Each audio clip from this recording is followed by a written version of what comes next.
अस्सलामुअलैकुम वरहमतुल्लाहि वबरकातुहू। अज़ीज़ तलबा, मैं मोहम्मद शहज़ाद ख़ान आप तमाम ही का अपने इस चैनल एस के एजुकेशन में तहे दिल से इस्तकबाल करता हूँ। आप तमाम ही का खैर मकदम करता हूँ। उम्मीद करता हूँ आप तमाम ही खैर आफियत से होंगे और खुश खुर्रम ज़िंदगी गुजार रहे होंगे। साथ ही ये भी उम्मीद करता हूँ कि टर्म 2 का जो एग्ज़ाम है उसकी आप तैयारियों में जुटे हुए होंगे। प्यारे बच्चों, ये वीडियो आपके लिए बहुत बहुत ज़्यादा हेल्पफुल होने वाला है। ये वीडियो आपके लिए बहुत ज़्यादा मुफीद, बहुत ज़्यादा लाभदायक होने वाला है, क्योंकि इस वीडियो में जो मैं मॉडल पेपर लेकर आया हूँ, ना सिर्फ पेपर में क्वेश्चंस हैं बल्कि उनके सॉल्यूशंस भी हैं। ठीक है, सवालात के साथ सवाल के जवाब भी हैं। ये मॉडल पेपर नवाई उर्दू किताब से बनाया गया है।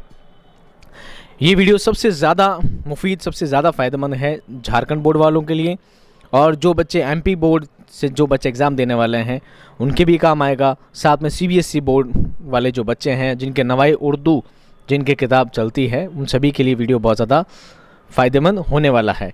ठीक है, इस वीडियो में आपको तमाम सवालात बताए जाएंगे और सवालात के साथ सवाल के जवाब भी बताए जाएंगे। साथ ही मैं ये भी कोशिश करूँगा कि इस वीडियो की आपको PDF मिल जाए, ताकि आप वीडियो देखने के बाद उसको और 2-4 बार आसानी से पढ़ सकें, ताकि आपको सवालात अच्छी तरह से याद हो जाएं और आप इम्तिहान में बहुत अच्छे नंबरात से पास हों। ऐसी मेरी हमेशा कोशिश रहेगी। आपसे सिर्फ इतनी सी इल्तिजा है, आप इस वीडियो के लिंक को ज़्यादा से ज़्यादा अपने दोस्तों में शेयर करें ताकि सभी इसका फ़ायदा उठा सकें और मुझे भी ये हौसला मिलता रहे कि हाँ, मेरा वीडियो बच्चे पसंद कर रहे हैं, मेरा वीडियो बच्चे ज़्यादा देख रहे हैं, तो मैं आपके लिए और इससे भी ज़्यादा बेहतर और वीडियो ज़्यादा से ज़्यादा बनाऊं जो आपके एग्ज़ाम में बहुत ही ज़्यादा आपके लिए क्या हो, हेल्पफुल हो। ठीक है बच्चों, आपको क्या करना है, वीडियो को सबसे ज़्यादा शेयर करना है। मैं देखता हूँ एक दिन में, मैं नोटिस करता हूँ कि इस 1-2 दिन में आप वीडियो को कितना ज़्यादा लाइक करते हैं, कितना ज़्यादा शेयर करते हैं, कितना ज़्यादा इसके पीछे कमेंट करते हैं, उस ही हिसाब से मैं इसके और वीडियो बनाऊँगा।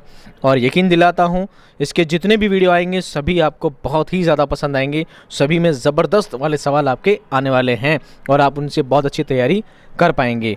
और जब आप लाइक कर देंगे, वीडियो को शेयर कर देंगे, वीडियो को अच्छी रैंकिंग दे देंगे, तो उसके बाद मैं आपको किसी भी तरह, किसी भी अच्छे तरीके से इसकी PDF मुहैया कराने की पूरी कोशिश करूंगा।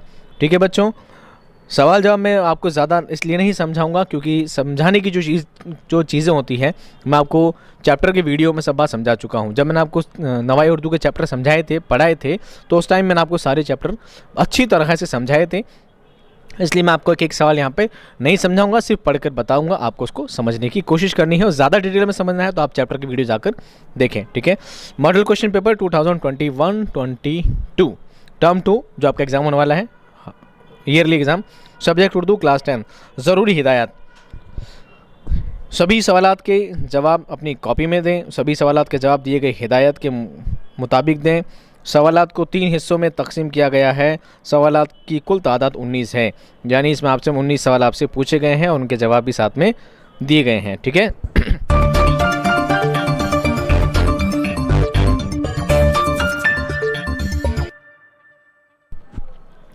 दर्ज जेल में से किन्हीं 5 सवालात के जवाब एक जुमले में दें। एक जुमले में आपको जवाब देने हैं।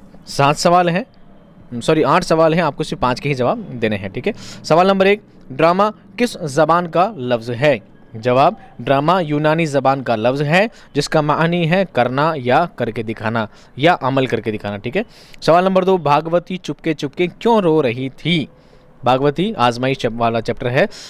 जवाब, भागवती ने आज़ादी की मुजाहिद 2 औरतों सलमा और किशन कंवर को पनाह दे रखी थी, जिसका इल्म राम सहाय मल को नहीं था, उसके शौहर को, उसके पति को नहीं था। इस वजह से भागवती आंचल में मुंह छुपाए चुपके चुपके रो रही थी कि उसका शौहर को जब पता लगेगी ये बात तो क्या करेगा, गुस्सा हो जाएगा, नाराज़ हो जाएगा। सवाल नंबर 3, सर सैयद का असल नाम क्या है? जवाब, सर सैयद का असल नाम सर सैयद अहमद ख़ां है। आपसे पूरा नाम पूछ ले अगर सवाल में कि पूरा नाम क्या है, तो आप लिखेंगे पूरा नाम है सर सैयद अहमद तक़वी बिन सैयद मोहम्मद मुत्तकी है, ये उनका पूरा नाम है। ठीक है, सवाल नंबर 4, गज़ल के लग़वी माना क्या है? जवाब, गज़ल अरबी ज़बान का लफ्ज़ है जिसका मानी है औरतों की बातें करना या औरतों से बातें करना। आपसे ये सवाल भी पूछा जा सकता है, गज़ल कौन सी ज़बान का लफ्ज़ है? गज़ल अरबी ज़बान का लफ्ज़ है। सवाल नंबर 5, फ़ानी बदायूनी का असल नाम क्या है? जवाब, फ़ानी बदायूनी का असल नाम शौकत अली खान है। फ़ानी बदायूनी का असल नाम शौकत अली खान है। सवाल नंबर 6, मुहावरा लकीर का फ़कीर होना का मानी बताते हुए जुमला बनाएं। मुहावरे का वीडियो मैंने नहीं बनाया, एक आध दिन में कोशिश करूँगा जल्द से जल्द बनाने की। मुहावरा लकीर का फ़कीर होने का मानी बताते हुए जुमला बनाएं। जवाब, लकीर का फ़कीर मुहावरे का मतलब बिना सोचे समझे पुराने तौर तरीक़ों पर चलने वाला, ठीक है, पुरानी रीति रिवाजों पर चलने वाला, उसको लकीर का फ़कीर कहा जाता है। जुमला, अल्ताफ़ तुम इतने पढ़े लिखे हो फिर भी ऐसे काम करते हो, लगता है कि तुम तो लकीर का फ़कीर हो। ये क्या है, इसका जुमले में इस्तेमाल है। सवाल नंबर 7, मुहावरा दाल में काला नज़र आना का मानी बताते हुए जुमला बनाएं। जवाब, कोई ख़राबी या शकुशुबा की बात होना या कोई पोशीदा बात या खोट होना, इसका मतलब है दाल में काला नज़र आना। इसका जुमला कैसे बनाएंगे? जुमला, आरिफ ने साजिद को सुबह जल्दी जाते हुए देखा तो सोचा ज़रूर दाल में कुछ क्या है, काला है, तभी इतनी सुबह सुबह जल्दी कहाँ कहीं ना कहीं जा रहा है। अब है सेक्शन बी, ठीक है, इसमें भी आपको कुछ सवाल पूछे गए हैं। हर सवाल के आपको 3 नंबर मिलने वाले हैं। टोटल आपको 5 सवाल क्या करने हैं, हल करने हैं। सवाल नंबर 8, सिपाही सलमा और किशन कंवर को मशकें कस कर शहर से बाहर क्यों ले जा रहे थे? मशकें कसना नहीं, हाथ पीछे की तरफ बांध के क्यों ले जा रहे थे? आजमाइश वाले चैप्टर से है। जवाब, सिपाही सलमा और किशन कंवर को इसलिए मशकें कस कर शहर से बाहर ले जाना चाहते थे कि कोई उन्हें पहचान कर अंग्रेज़ सिपाहियों को ना दे दे। मशकें कसने की सूरत में उनके पहचानने वाले जान लेंगे कि उन्हें अंग्रेज़ों ने गिरफ्तार करवाया है और शहर से बाहर भेजा जा रहा है।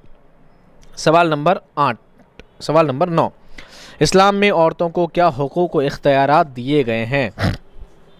जवाब, इस्लाम ने औरतों को मर्दों के बराबर हुकूक व इख्तियारात दिए हैं।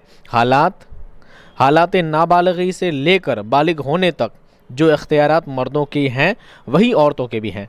कोई मर्द किसी औरत से ज़बरदस्ती शादी नहीं कर सकता। औरत अपनी शादी खुद करने की मुख्तार है। औरत को शादी से कब्ल और शादी के बाद जो जायदाद मिले वो उसके खुद मालिक है और जिस तरह चाहे उसका इस्तेमाल कर सकती है।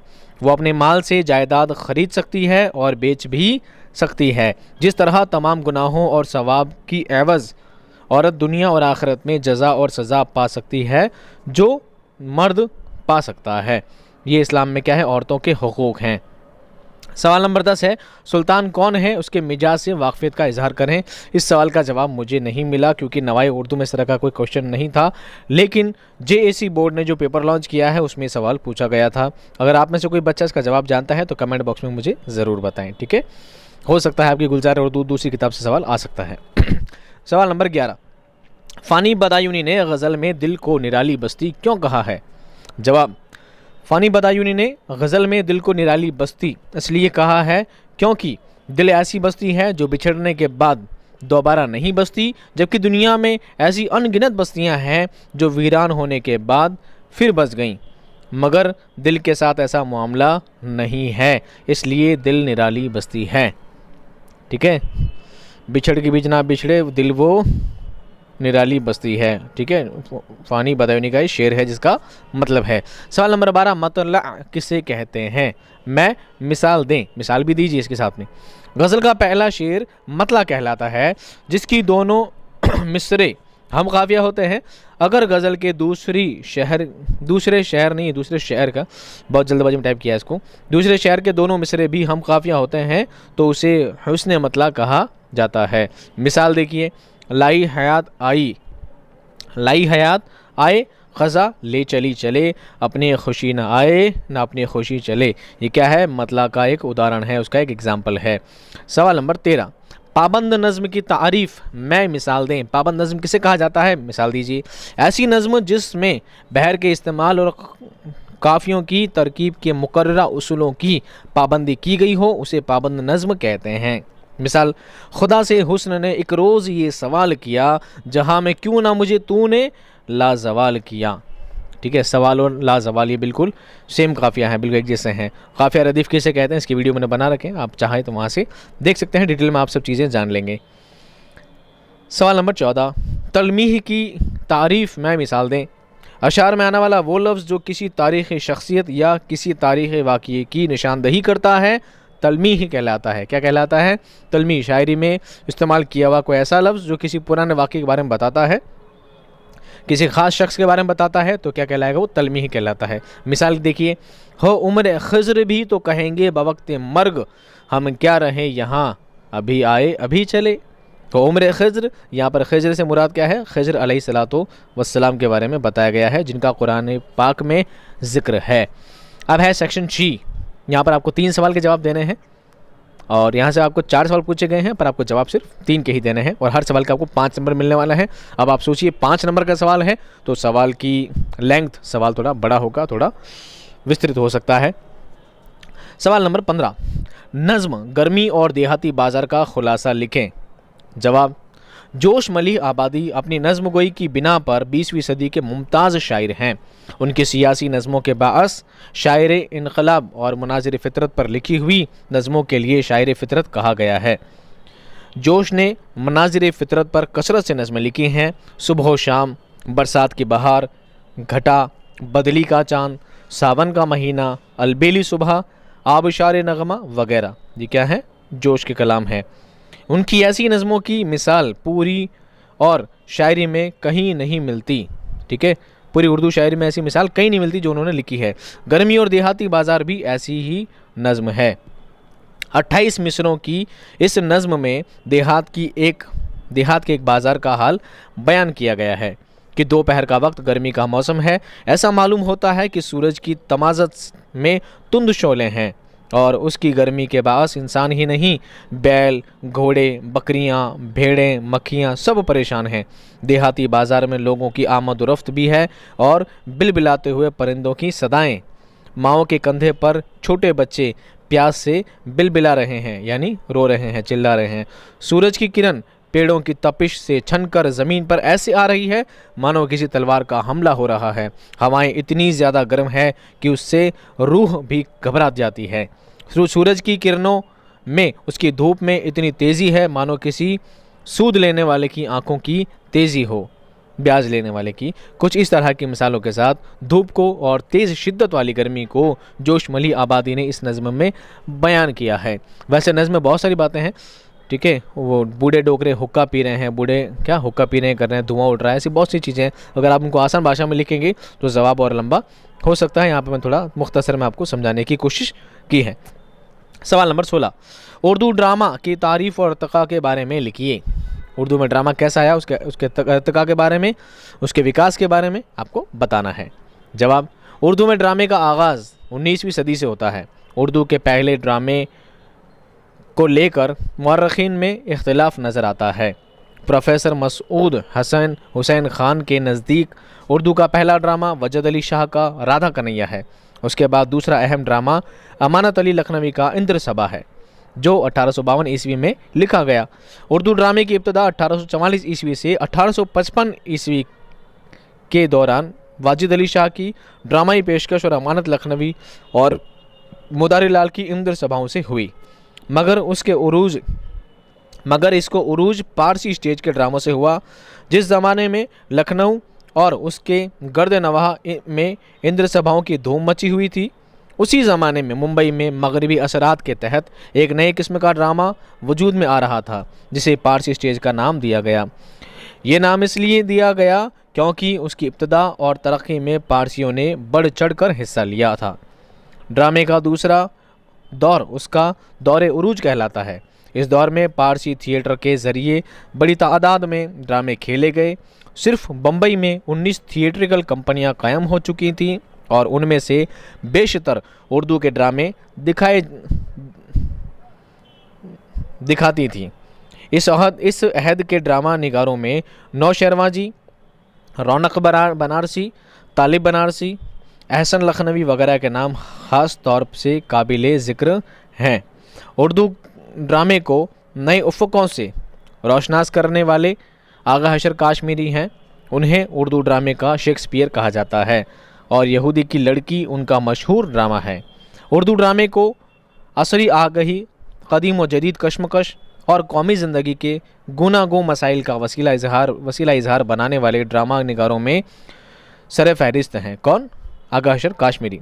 अनारकली, ताज़का और पर्दा गफलत आबिद हुसैन के मशहूर ड्रामे हैं। उनके अलावा भी कई लोगों ने कामयाब ड्रामे लिखे हैं। मौजूदा ज़माने में स्टेज ड्रामे तकरीबन ख़त्म हो चुके हैं। सिनेमा और टीवी इनके ज़वाल के सबब हैं, इनके पतन के। ठीक है, आजकल टीवी पर ड्रामा दिखाए जाते हैं और रेडियो पर ड्रामे नश्र होते हैं। ठीक है, अब है आपका सवाल नंबर 17। मौलवी अब्दुल हक की हयात और अदबी कारनामों का जायज़ा लीजिए। ठीक है, मौलवी अब्दुल हक के बारे में आपको बताना है। जब मैं आपको सबक पढ़ाता था तो सबक से पहले आपको उसके शायर के बारे में, उसके मुसन्निफ़ के बारे में आपको पहले बताता था। ठीक है, तो उनकी मुख्तसर उनकी ज़िंदगानी के बारे में आपको बताना है। जो चीज़ मैं सबक से पहले मैंने आपको बताई थी वही चीज़ें लिखी है, अलग से कुछ भी नहीं है।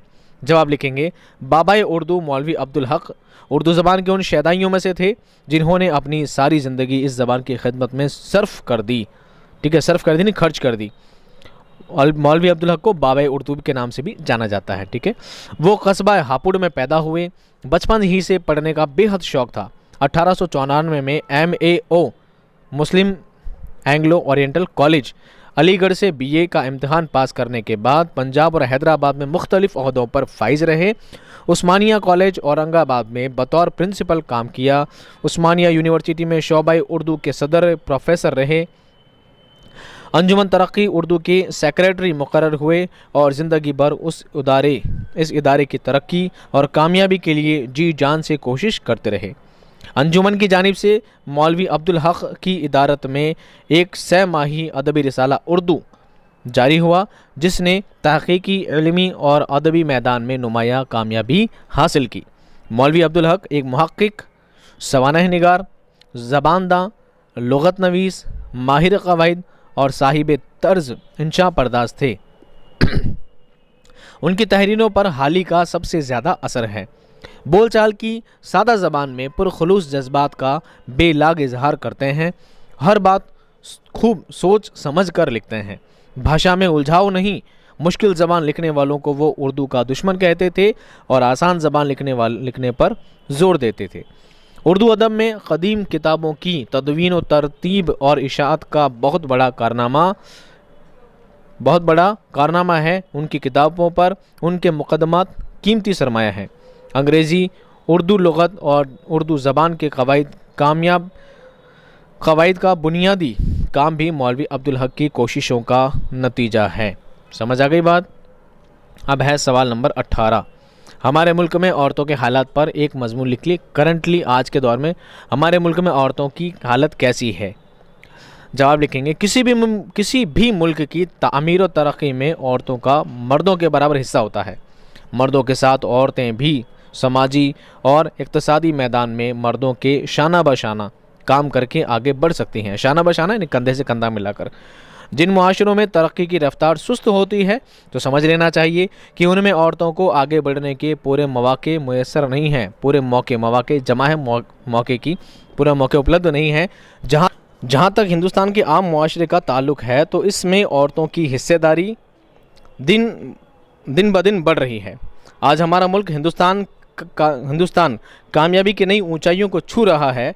बदलते ज़माने के साथ, ये हाथ छोटी रह गई थी, साथ निज़ाम में भी मुख्तलिफ तब्दीलियाँ आई हैं। बस ज़रूरत है कि इन सब के साथ ख़वातीन की तालीम को फ़रोग़ देना चाहिए, जिससे कौम और मिल्लत के साथ मुल्क भी तरक्की पाए। अब आते हैं हम आज के आखिरी सवाल पर। उसके बाद हम बहुत जल्द नेक्स्ट वीडियो लेकर आएंगे। कंप्यूटर के उन्वान पर एक मज़मून लिखें। ठीक है, आपके लिए मज़मून लिखवाए जाएंगे, निबंध लिखवाए जाएंगे। निबंध के लिए अलग टॉपिक दिए जा सकते हैं। आपको ऑप्शन भी दिया जा सकता है कि आप इनमें से किसी एक पर उन्वान लिखिए, किसी एक उन्वान पर निबंध लिखिए, मज़मून लिखिए। जवाब लिखेंगे, कंप्यूटर के अगर लफ्ज़ी मानी किए जाएं तो उसका मतलब है हिसाब करने वाली मशीन, हिसाब कुनिंदा। लेकिन ज़माने हाल में इसकी ये तारीफ़ उसकी अफादियत का अहाता नहीं करती, क्योंकि आज कंप्यूटर सिर्फ़ एक हिसाबी मशीन नहीं है। आज हर शोबा में कंप्यूटर की बड़ी अहमियत है, चाहे वो तालीम हो, खेल हो, तफरी हो, मुआसलात या सफ़र हो, कोई इंडस्ट्री हो या हॉस्पिटल हो या हस्पताल हो। कंप्यूटर की तारीख़ बहुत पुरानी है। लेकिन बिजली से चलने वाला कंप्यूटर 20वीं सदी की ईजाद है।